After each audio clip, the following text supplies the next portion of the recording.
Dr. Natarajan. I'm happy to have Jerry here. I think Jerry is visiting All India Ophthalmic Society for 4 decades. So I think some of you are not born. And from that time he's visiting. And I met him first in 83. Jerry doesn't remember that. Jerry was a faculty along with all the top intraocular lens specialists from all over the world, including our friend from Russia, who's no more with us, so Fedorov. And and I'm happy to know that he's interested in genetics as well as ocular trauma. So we both share the interest there. My talk today is genetics of retinal dystrophies, macular degeneration, and diabetic retinopathy. In the previous session, we had a session on NEI and DBT, where we discussed some projects where there's a possibility of working with a US collaborator. So the collaborator could be Dr. Gerald Schultz from the US, and the reason I'm telling is Dr. Radhika Tandon just gave the talk from All India Institute. So government is also working on private-public partnership, but I think working with AIMS in the private sector from our group, Dr. I know Sundaresan may be working with many people in AIMS, but we want a group of people to work on these sort of subjects so that we can also work with and get a grant from DBT and the science and technology. So here my interest as a retina surgeon is inherited retinal diseases, and I think if at all breakthrough is happening, it's happening in the treatment of retinal degenerations. So knowledge about inherited eye disorders has increased rapidly during the last 20 years. And if you have seen Arnold Sarsby's book, he's written Ophthalmology is the Playground for Genetics. And even though there are no global studies available to understand the burden of visual impairment from the genetic causes, but more commonly the genetic eye pathology represents a significant percentage of the cause of blindness globally. And clinically and genetically heterogeneous groups of eye disorders, approximately 1 in 3,000 to 1 in 4,000 people worldwide. The diagnostic tests required could be electroretinogram, visual field, optical coherence tomography, fundus photography. And the retinal dystrophy inherited pattern could be autosomal dominant, autosomal recessive, and X-linked or the mitochondrial. More than 250 genes have been identified that can cause retinal dystrophy, and that's the complexity. And you have this genetic heterogeneity in retinal dystrophies, and my specific interest is in Stargardt's, cone rod dystrophy, and retinitis pigmentosa.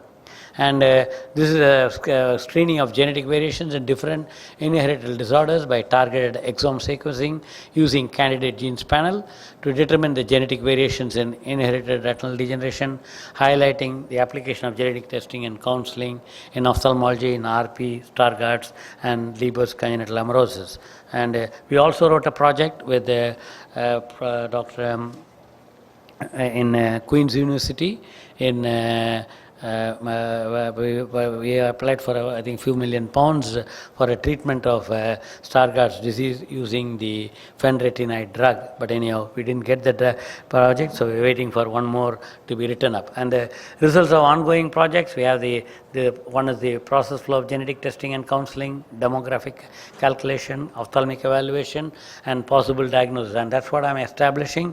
I've established the genetic clinic in my father's name, late Dr. N. Sundaram Genetic Clinic in the Aditya Jyothi Hospital, because he introduced the genetic eye clinic as a director of the government eye hospital in Chennai in 1984 with Professor Kumara Manikwel, and I'm sure probably Dr. Sundaresan did ocular genetics after that. And that's the interest. From my student days I have one because of my father, but anyhow we have progressed. It's still going on a turtle speed, and our Sundaresan is in the rabbit speed.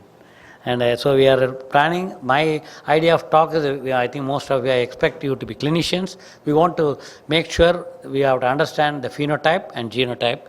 So phenotype will give you the clinical diagnosis backed with the electrodiagnostics, particularly inherited retinal degeneration. Genotype will give you the gene diagnosis. Sometimes you feel it is a RP, sign pigmento, and it could be a cone rod dystrophy. So clinically you may not be able to differentiate, but you can make sure you have the phenotype and confirm with the genotype with genetic studies. And here you see the result of the ongoing project on inherited retinal degeneration. This work is done by Dr. Rajkumar, and he was there with the Eye Genetic Consortium meeting in Delhi on February 7th. And this is on Stargardt's disease. I'm not going into the detail, and this is on Leber's congenital amaurosis. The reason we are doing this 3 is because if you have this RP65 mutation, and I think you have the treatment where you can use the Luxturna. We had a talk by Dr. Heather Mack from Australia in the morning session on treatment of the LCA with the RP65 mutation. And macular degeneration, there is a age-related macular degeneration usually does not have a clear-cut pattern, and it's a complex genetics. And the second is to determine the genetic variations in AMD, highlighting the application of genetic testing and counseling in ophthalmology. So study the risk factors, and that's where something called epigenetics, where environment can affect, and age-related macular degeneration and diabetic retinopathy is one. And this is what is on AMD. All work done by Dr. Rajkumar, and I don't know whether Sundaran has visited our lab. It's very small, and Gerald probably has visited or not, I don't know, but he comes to Mumbai, I will show him. And this is on AMD, and recently Dr. Rajkumar was with Dr. Takeshi, and he spent 3 months, and Dr. Siddhita, our lab technician, spent. So this again, is a bilateral age-related macular degeneration, which is progressing to a geographical atrophy and a scar. Sorry. So this is again a bilateral AMD. So how we are also seeing the progress, and still we don't know, and we do a genetic testing. So the common gene studied in diabetic retinopathy, the receptor for advanced glycation end products, the VEGF, the aldose reductase, nitric oxide synthase genes, the genes coding for angiotensin converting enzyme, ACE gene, human leukocyte antigen, the HLA genes, and this is a chronological list of genes associated with the diabetic retinopathy.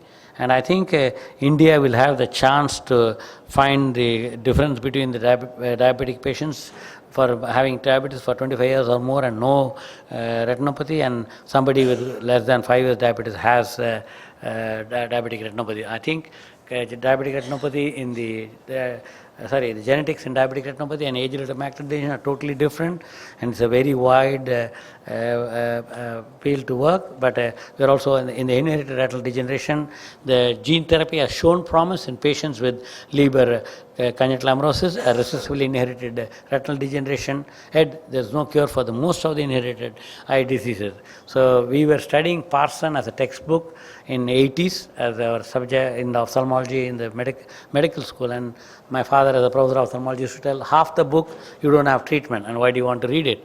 But I think that is the past, and now because we know you can imagine, now the great news is that recently, a year back, FDA approved a novel treatment called RP65 gene therapy, which is commercially called Luxturna from Spark Therapeutics, marketed by Novartis. I don't have any financial interest, and to treat patients with RP. And the problem is, it's going to cost $400,000 for an eye. And to summarize, ophthalmologists should understand the basics of ophthalmic genetics and its implication in clinical practice so as to make appropriate referrals to ensure that the patient gets complete care. And I wanted to say this because we cannot say genetic no treatment is available and leave the patient in dark. Oh, the slide doesn't move. Okay, I think. Is the time up or what? Not moving. Yeah, I think the last slide will be the conclusion. Okay. So it's frozen. Okay. So anyhow, the idea is, as I said, as an ophthalmologist, we have to train our own optometrists and paramedical staff to teach them what is phenotype and how you can make sure that Dr. Takeshi is making a database for Japanese Eye Genetic Consortium where 35 universities are working. He has promised and he is ready to help the software to be given so that we can also, from the Indian Eye Genetic Consortium, use the same database. But the problem is each institute is concerned about the privacy and the IPR, and I think we have to take care of that. But nevertheless, within the practice, I think we should have a phenotype and a genotype. And genotype will cost more, and I think we have to see what to do. So thank you.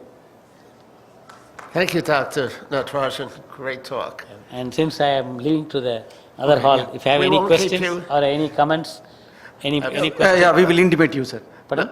We will intimate you. If there is a comment, we will. Okay. We'll thank you. follow afterwards. Thank you. Thanks a Okay, lot. thank you. It takes great pleasure